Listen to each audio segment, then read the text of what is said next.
children, welcome back to Ramakidz educational video. So today we are going to learn the phonics sound of alphabet R.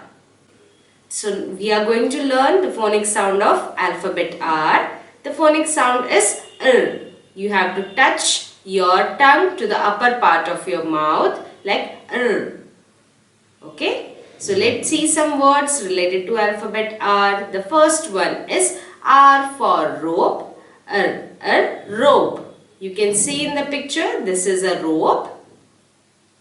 Rope is used for hanging clothes. You can see in the picture, R for rope. R for rain. Rain. This is rain.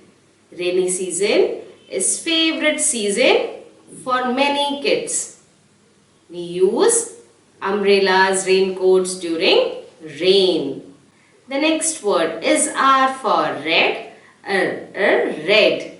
Red is a color. You can see in the picture, the girl is wearing a red color dress. R for red. R for rabbit. Rabbit. You can see in the picture, this is a rabbit or a bunny.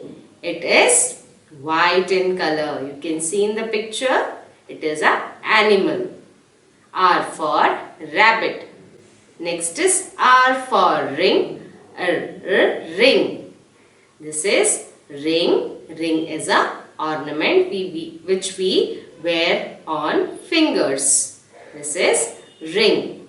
So children, we have seen some words related to alphabet R, and what is the sound we have learned today? It is R. So in the next class, I'll teach you the phonics sound of the next alphabet. Bye-bye.